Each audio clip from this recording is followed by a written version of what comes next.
국민의힘 상황 알아봤고요. 이번엔 여권으로 가겠습니다. 더불어민주당도 선거 여진이 계속되고 있습니다. 선거 패배에 대한 반성문을 쓴 초선 의원들, 그중에서도 조국 사태를 지목한 초선 5인방에 대해서 여권 강성 지지층의 강한 반발이 있었죠. 당내에서도 찬반이 갈렸는데 오늘 처음 열린 재선 의원 모임에서는 초선 의원들의 의견에 힘을 싣겠다는 입장이 나왔습니다. 류정아 반장이 관련 소식을 정리해봤습니다. The winner takes it all. The loser standing small beside the victory. That's her destiny. 네, 승자가 모든 걸 갖는다는 이 노래 가사 차기 대선 주자들 얘기하면서 한번 들려드린 적이 있는데요. 대선만큼 치열했던 이번 재보선 결과를 보면서 또 이 노래가 떠올랐습니다. 승자는 꽃길을 걸으면 되지만 패자는 패배의 원인을 곱씹으면서 다음 기회를 노려야겠죠. 게다가 각자가 생각하는 패배의 원인 모두 다를 겁니다. 조국 전 장관이 검찰개혁의 대명사라고 생각했습니다. 그래서 검찰의 부당한 압박에 밀리면 안 된다 생각했습니다. 하지만 그 과정상에서 수많은 국민들이 분노하고 분열되며 오히려 검찰개혁의 당위성과 동력을 잃은 것은 아닌가 뒤돌아보고 반성합니다. 네, 재보궐선거 패배 이틀 만에 반성문이 나왔죠. 민주당의 20, 30대 의원 5명입니다. 민심은 민주당의 회초리를 들었는데 당심은 반성문을 내놓은 초선 의원들에게 회초리를 들었습니다.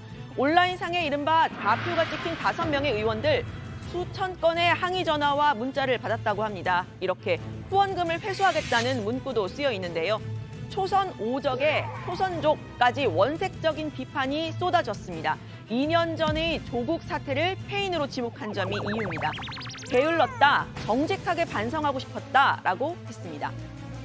그 조국 장관 문제나 이런 문제들이 우리가 가장 게을렀다라고 생각했던 부분이고요. 특히 청년들은 어떤 그 가진 사람들이 이 교육이나 입시에서 얻게 되는 어떤 나는 생각하지 못 상상할 수 없는 어떤 기회를 갖게 되는구나 라는 데에서 오는 어떤 불평등, 이 사회 구조적인 불평등에 대한 이 분노와 박탈감. 네, 바로 이 5 초선 의원인데요. 전용기 의원만 비례대표고 나머지 의원은 모두 지역구 의원입니다. 1년 전 영입 인재로 당에 입성한 오영환 의원과 이소영 의원, 당시는 친문 세력의 좌장 이해찬 전 대표 체제였습니다. 장경태 전용기 의원은 당내 청년 인재들이었죠. 장철민 의원은 친문으로 분류되는 홍영표 의원실 보좌관이었습니다. 모두 계파로 따지자면 비문이라고는 볼 수 없어 보입니다.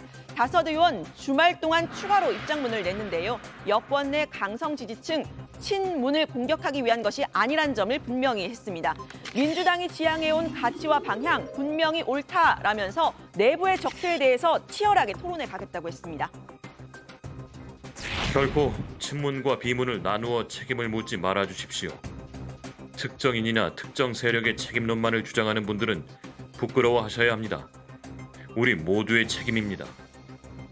민주당 내부에서도 의견이 갈렸습니다. 먼저 초선들의 행보에 박수를 보내달라 응원의 목소리 나왔습니다. 재선의 박용진 의원입니다. 이상민 의원도 비슷한 의견을 냈는데요.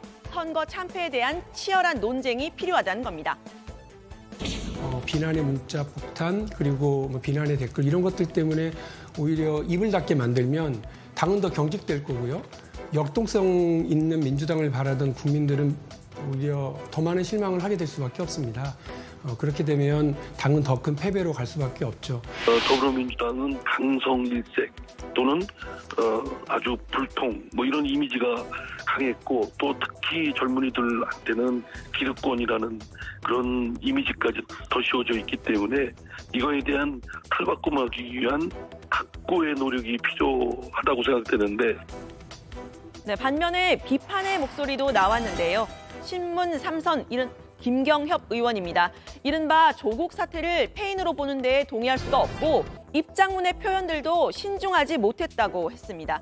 친문 성향의 방송인이죠. 김어준 씨는 당내 비판이 게을렸다라는 초선 의원들에게 패인 분석이 게을렀다라고 했습니다.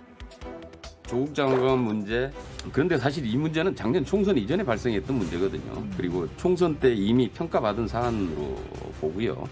이것을 보궐선거의 패인으로 분석하는 건 좀 무리가 있다라는 생각입니다. 여기서 2년 전 조국을 소원한 것은 매우 게으른 거라고 봅니다. 그 정도 게으른 분석으로 선거를 이길 수가 없어요. 책을 한 권만 읽은 사람이 가장 위험한 사람입니다. 자기가 아는 것만으로 세상을 보는 거죠. 네, 일각에서는 행동 없이 말뿐인 반성 아니냐, 조국 사태가 2년 전인데 그동안 뭐 하다가 이제 와서 난리냐 하는 비판도 있죠. 이소영 의원은 이렇게 답했습니다. 뒷북 맞습니다. 근데 늦었다고 해서 뭐 뒷북도 치지 않으면 그런 정당에 무슨 미래가 있겠습니까? 네, 아무래도 당분간은 이 논쟁이 계속될 것으로 보이는데요. 이 논쟁 뒤에는 여권의 강성 지지층, 이른바 친문 세력이 주류인 권리 당원들이 있습니다. 5년 전 총선을 앞두고 이른바 안철수계, 비문, 호남 중진 의원들이 대거 민주당을 탈당하면서 당원들의 순수성과 결집력 더 강해졌죠. 지난 몇 년간은 당의 중요한 결정들도 직접 해왔습니다. 지난 총선 때 위성정당 더불어시민당을 창당한 것도, 또 이번 보궐선거 때 당헌 당규를 바꿔서 서울과 부산시장 후보를 공천한 것도 당원들이 직접 전 당원 투표로 결정을 했습니다. 초선 의원들에 대한 반발 역시 친문 대 비문, 이런 계파 간 갈등이라기보다는 당원들의 결정을 비판했기 때문이다라는 의견이 나왔습니다.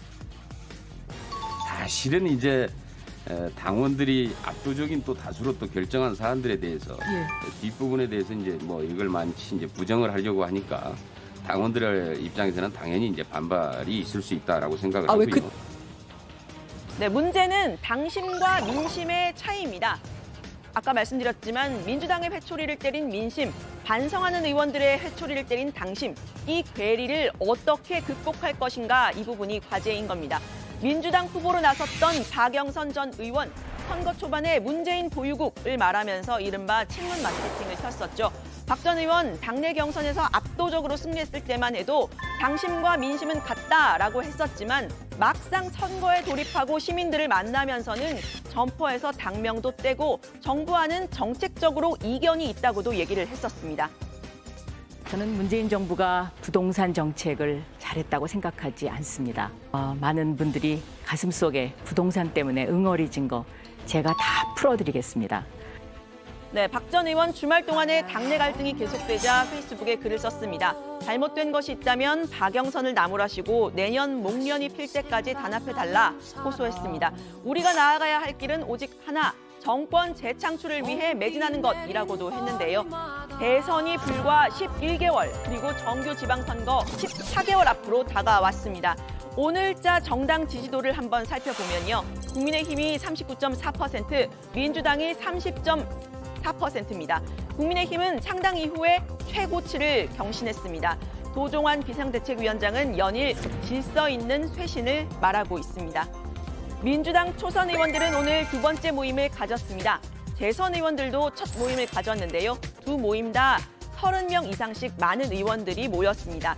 재선 의원들은 초선 의원들의 의견에 힘을 싣겠다. 그리고 이번 선거에서 반대 진영의 목소리를 차단했던 점을 반성하고 경청하겠다고 했습니다.